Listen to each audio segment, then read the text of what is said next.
to you. You know, if a blind man walked by and stepped on your foot, would you get mad at him? Probably not. Why not? Because he was blind.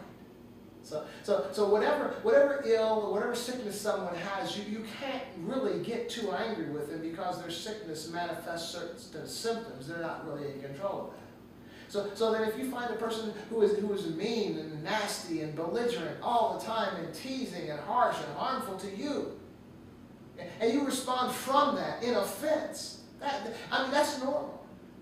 But the reality is when you look at this individual who is so negative, who is so harsh and so harmful, you wonder what in life they experienced that caused them to be this way. This is really a manifestation of a sickness, of an ill or an issue, symptoms of a sickness. And so you're so sensitive and you get your feelings hurt and you cry. Well, why is that? I mean, why is that when you have an individual that might be saying something to you or doing something to you that's not quite right, why do you get offended when you know that they're wrong? And I'm not talking about physical. I'm not talking about getting physical. I'm just talking about becoming verbal with you. Why are you so sensitive? Is that a good thing? I'm sensitive. It's not a healthy thing if you can respond, if you can collapse because someone is responding to you harshly as a result of their ill or their issue. So what I'm suggesting to you is your sensitivity, your inability to take criticism, your inability to be teased or whatever is an issue that you have. What I'm suggesting is if you go back far enough in your past, you'll find out why you were like this. If they go far enough in their past, they'll find out why. If I go back far enough in my past, I'll find out why I'm like this. And what I'm suggesting is the way we are today is the house that we've built around ourselves. And so the issues that we have reflect the sand that our houses have been built on, okay? So recognize this. There's an old saying that you are a result of the sum total of the experiences of your life. Shrinks will tell you that there is nothing that you ever experienced from the day you step foot on this planet that you ever forget. Now, your mind might suppress it. It might be in your memory banks, in your subconscious, but you never forget anything that has ever happened to you. So I'm suggesting is everything, every action that you take, every feeling that you feel, every move that you make consciously is based on a subconscious product of all the issues and all the experiences that you've had in your life. So when I was 8 years old, Junction City, Kansas, first time I was called the N-word. I didn't even know what that was. I didn't even know I was different. I didn't even know I was black. I was just playing with some kids. And this boy called me this. His name was Richard. Now think about that. I lived all over the world, many places, military family and myself, military. But I remember when I was 8 years old, this boy named Richard called me the N-word. I remember when I was in the 3rd grade and I was in a predominantly Caucasian elementary school, and these teachers thought I had stolen something, and they just berated me, and it was like an inquisition, and I was crying and crying. There was nobody there to represent me. I was a little black kid, and they were like these 3 white teachers, older grown-ups, just yelling at me and angry at me. I know you stole it. I know you stole it, and I didn't. That. And all through my life, there are certain benchmarks that I recall vividly. And I'm sure many other benchmarks that are in my subconscious that I don't even recall. But so when I'm faced with situations, when I say with a white guy, like that supervisor that I was dealing with, and he came at me the wrong way, I probably wasn't responding just to the situation at that moment. I was responding to Richard as well from when I was 8 years old. I was responding to those teachers as well when I was in the 3rd grade. I was responding to all the incidences and experiences negative that I had in my life dealing with white folks that had wronged me. And it moved me to respond to this gentleman the way that I did, harshly. You see what I'm saying? And I'm suggesting him as a white guy from Bellbrook, or wherever the heck he came from. His attitudes and his experiences toward African Americans probably moved him and motivated him to respond to me the way that he did. And so he's coming at me not just based on the situation in negativity and harshness and in being rude. And I'm responding to him not just in the situation that I'm being faced with, but the issues and experiences that I've experienced in my life. And so we come to a head right there, a conflict.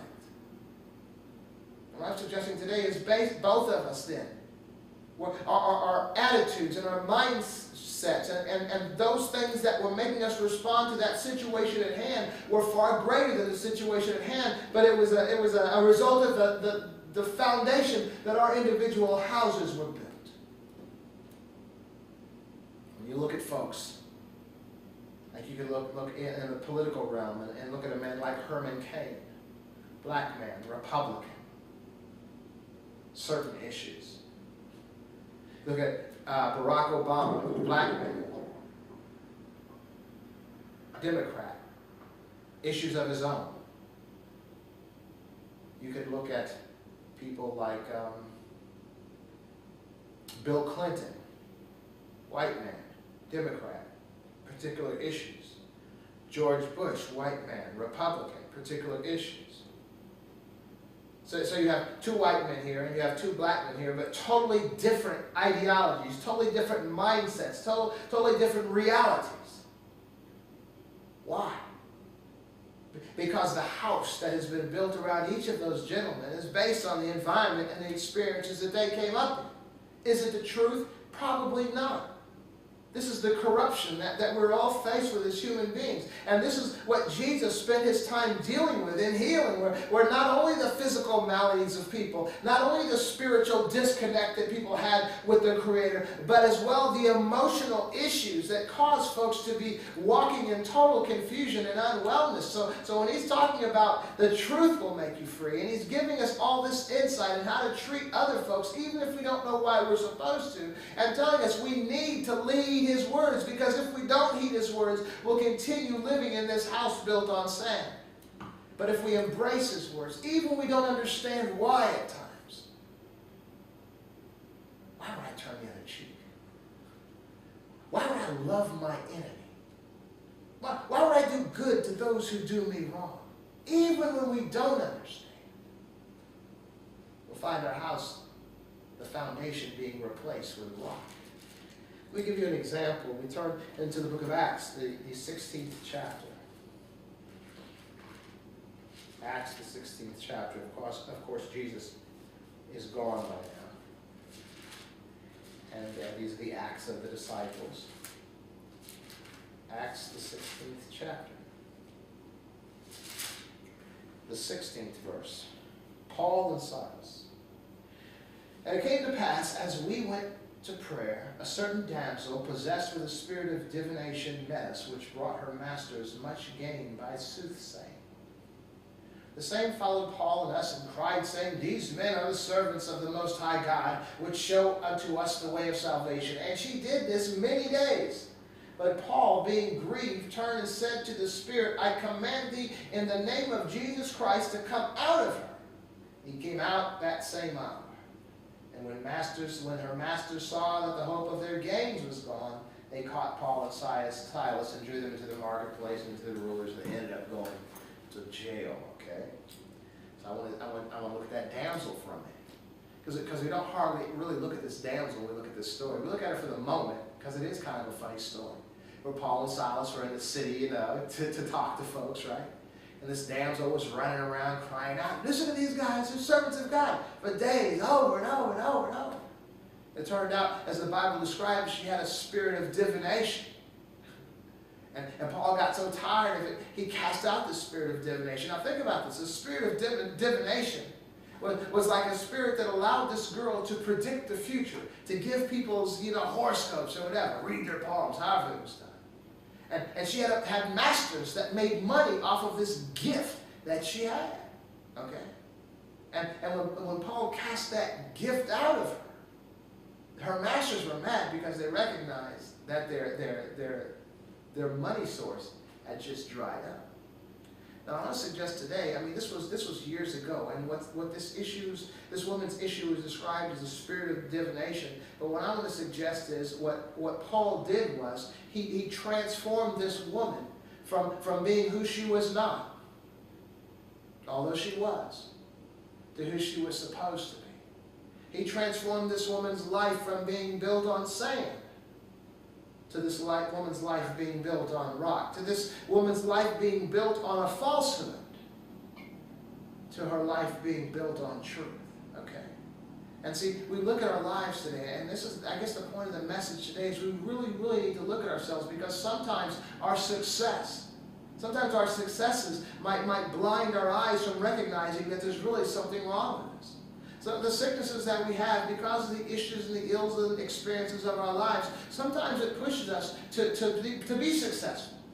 We're not going to be like that. We're running away from whatever the ill was, whatever the hurt was, whatever the pain, the discouragement, and the harm that was done to us in our lives that it's motivated us to be successful, to strive after success, to make a lot of money, and to look like our house is built on rock.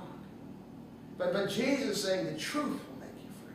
So you have folks then that are wounded. Illness, wounded. And the result of that wound and illness is seeing success. You have folks that are extremely wounded, but the results of that wounding are failure and disillusionment and apathy. So you have the same wound but different manifestations. And what Jesus is telling us is there is a particular foundation. This woman, she was a success. She was able to read people's futures. She was a soothsayer. She had a spirit of divination. Who knew when it came upon her? But whatever this issue that came upon her in her life, it manifested itself in a way of being successful, in a way of making money, in a way of making people happy to be around her, and even to give her money. She was a success. But it wasn't true. Her house was built on sand, not on a rock. And Paul removed that spirit of divination and transformed her life from a falsehood to a truth. And so then you can ask yourself, I mean, what Jesus said, the truth will make you free. This woman was freed. This woman was now functioning in truth. This was who she really was. And that's what I want to suggest today. Some of the ills that we have with other people. First, who are they? Are they functioning off of their ills? Who are we? Are we functioning off of our ills? I'm suggesting today that the people that we are not who we really are. And sort of to take this on home. As many of you know, I used to be an atheist. And I was an atheist for like 10 years. I knew there was no God. And when I would see Christians, believers, or whatever, it would be like a joke. It would be funny. It's interesting today that when you see atheists, on the internet, or atheists, responding to believers. And what's interesting is most of the atheists don't have too much of a problem with Islam or Buddhism or any other group. Most of the atheists, their problem is with Christianity. So that tells you something right there, that there's even a little bit, some corruption in their so-called atheism if they can only really single out one religion, that they have tremendous animosity toward. And of course they'll make up reasons why, because they witness or they do this or they do that. But the atheist witnesses, atheism every day. So, but to me, I was never negative toward Christians, because, if somebody worshiped the Easter Bunny, would that make you mad? No. So because you know that the Easter Bunny, there's no such thing as the God Easter Bunny, right? So if you know there's no such thing as the God of the Bible, then why would it bother you? It should bother you as much as someone worshiping the Easter Bunny. It should just be a joke. It would be silly almost. So when I see an atheist with hate and negativity and animosity and creating even websites and web pages and videos, anti-Christian or whatever, what it tells me is that they're really got some struggling inside, and they've probably been injured or harmed by religious folks, and so there really isn't, so there's really more to the picture. So even their foundation of atheism is built on sand. It's not sturdy. It's not built on a rock. And the truth will make them free as well. Okay. And so I'm just suggesting today that if you have a conflict with someone, recognize as a believer that you can. Okay.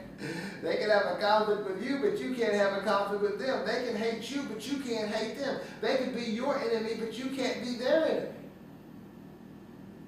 And if you do hate them, if you are their enemy, if you can't respond to them as Jesus instructed you to, then you need to be free. Your house isn't built on a rock. You can quote all the scriptures you want, but if you hate the gay person, you don't have the Spirit of Jesus. Well, you might have the Spirit of Jesus, but it might be recessive.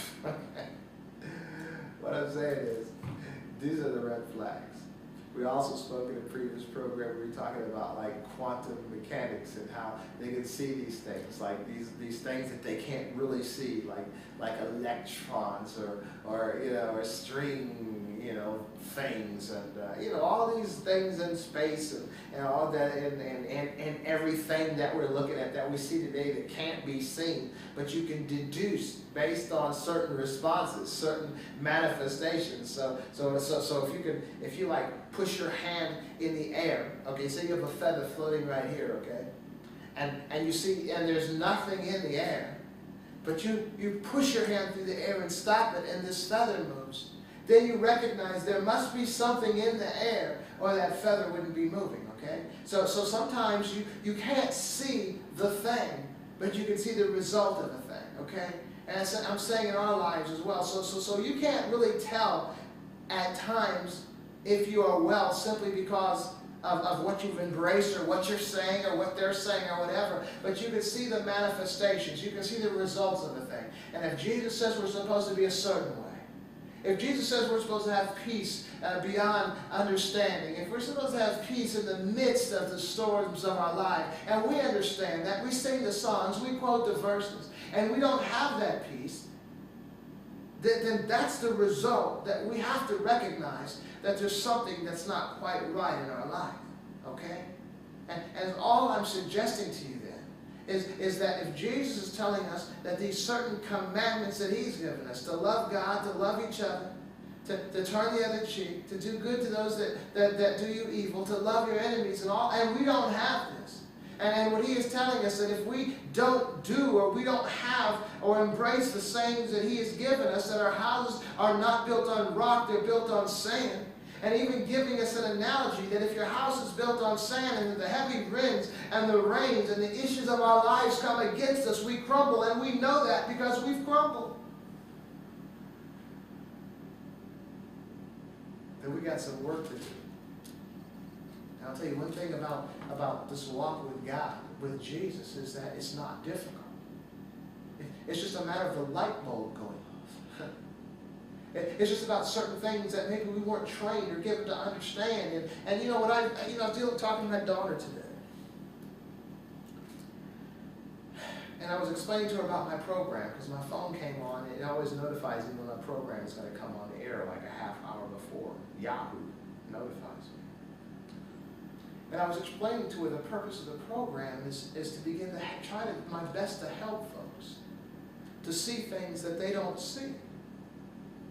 I mean, we all need that kind of help. We all need to see things that we don't see. But what we do see, if we believe in sowing and reaping, find someone that sees less than you, sow that what you see into their life, and someone will sow what you don't see into your life, okay? Sowing and reaping. And so that oftentimes we come up in families where we're not taught certain things, certain basic things, and we find ourselves going around and around, not being able to get off this roller coaster. I see kids in the neighborhoods that are following in the footsteps of their parents. And those parents having followed in the footsteps of their parents as well. And those situations, some of them are terrible. And it's one thing if you see a situation that's terrible and you try to get off, but if you're in a terrible situation and you don't recognize that it's terrible, you're not even going to think to even try to get off. This is just the way that is. And it's very heartbreaking to see these cycles going on in the neighborhoods, and kids following in the footsteps of their parents, who's following the footsteps of their parents in negative situations and not even realizing. So that's what I do. And I was talking to my daughter earlier, we were talking about So I think she had told me I think we were going over some words, some spelling words for her spelling test coming up, and she just couldn't get a certain kind of word. And I just can't get that. Don't say you can't get it. You can get it. It just takes practice. That's it. We're practicing the martial art as well. Some of you know she practices in a school, a martial arts school. But I practice the martial arts school at home. At homework, we practice. And I was just telling her today as we were going over her little kata, those moves and everything, what the purpose of that is. So I talked about muscle memory and how you have to have, it's not about just learning all this stuff so when something goes down, now you know what you're going to do. No. And she didn't quite understand it. I threw my fist at her face and missed her eye by that much and she blinked. I said, why did you blink? Did you have to think about it? Oh, I better blink or I might get hit in the eyeball. No. It's reflex. It's practice. From the time she was born, she's been blinking her eyes. And now when something happens, something arises, it automatically blinks. Muscle memory. Practice. But if you don't know what to practice, or if no one's ever shown you what to practice, what have you got? And so that's what we're doing today in this program, is just sharing with you some issues that you might be well to consider. The hardest thing in the world is to realize that there's something wrong with us. It's easy to see what's wrong with everybody else, like the old saying, my face, I don't mind it because I'm behind it, But it's the people in front that I jar. For real, it's very difficult to see what's wrong with us. But you have to. You have to begin to examine yourself. You have to begin to examine the foundation. Your life is your house. Your mindset is your house. Your thoughts, all that you are, that is the house. What else could the house be? I mean, so you see, we read these sayings in Scripture about the house being built on rock or the house being built on sand, and when the winds and the rains come, if it's built on sand, it'll fall. What could that possibly mean? That the house is us, our mindset, our belief system, all those things that keep us together. And when the wind and the rains, the issues of life come against us, how we respond.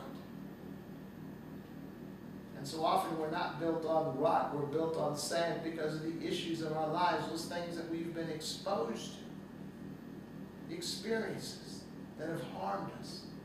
But we didn't die. We just adjusted and survived. And so we have this house built on all kinds of things that shouldn't be there. And just to recognize, just because you're successful, just because you seem to be doing well, just because you think you are well, are you? Look at the conflicts in your life. Look at the relationships in your life. What are you doing? Just consider that. It's time to be well. It really is. Desire that Jesus tells us that He came to give us a particular freedom. The world that was lost and blind and not recognizing. Even when He died, He was on the cross. One of the last words He said, Father, forgive them, for they know not what they do. Well, it's time. It's time to know what you're doing. It's time to recognize. We think just because we've embraced Jesus Christ, accepted Jesus Christ, and we're okay, but Jesus said that if you don't do the sayings that I give you, your house is not built on rock. I'm not saying you're not saved. I'm not saying you're not born again, you're not on your way to heaven and all that. I'm just saying your house, your life on this planet is jacked up if you're not doing what Jesus said. Now, what's very interesting is we may not do what Jesus said, but we sure can condemn anybody else who's not doing what Paul or somebody else said, right?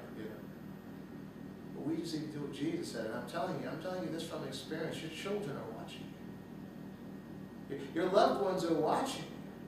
Now, those people in my office, they were watching me. I was surprised at how disappointed some of them were. And I'm like, why are you disappointed in me? I didn't say that, but I was thinking that. I'm just a human like anybody else is. But they were looking at me. And that the issues of my life. I mean, I had to sit back and begin to examine, why do I respond like that? And my mind went back to many of the experiences that I've had in my life. And today I'm like a sum total of those experiences. And I wasn't just responding to this guy for how he was coming at me, but I was responding to all those issues in my life that were unresolved, those hurtful issues, those negative, those prejudice, those racial issues. Folks that had come against me all in the 60s and 70s and 80s and 90s. And it came to a head that day when I conflicted with that gentleman. And so it was one thing. I was fine after that. I know I'm born again. I know I'm a child of God. I'm okay.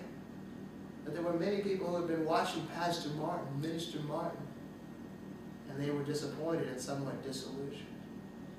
So it's not just about you once you've become a believer. That's the selfish thing. Oh, you're only human, I'm only human, we're unforgiven, I can do this, I can do that, you know, Jesus died for my sins, I'm okay. That very well may be, but who's watching you? Who have you been placed in the midst of? Who are you responsible for? Who is watching you, taking the cues from you, wondering if this thing is right or if this thing is real, and is there something different about him that maybe I need, and all of a sudden you're responding just like they would respond. Yeah, you're okay. But they may have been your mission. And you failed your mission. Or you temporarily, jacked it up for a minute. Just realize that. I think that's what I want to close with, is just really want to drum this idea into your mind, that as a believer, there are people watching you. There are people whose only hope is that what you have is real. You're thinking about that. I feel like Peter when he cut off that guy's ear. Okay. You live by the sword, you die by the sword. I'm not dying by the sword, okay? So I'm okay now. And you are too. Just be okay. Catch up with the okay that Jesus has already made you okay. But anyway, I think I've been here long enough. I do want to thank you for joining me once again for another perspective. And I'll leave you with this one tidbit. You know, or at least you should know. So no matter who you are, no matter where you are, no matter what you've done, no matter what you're doing right now,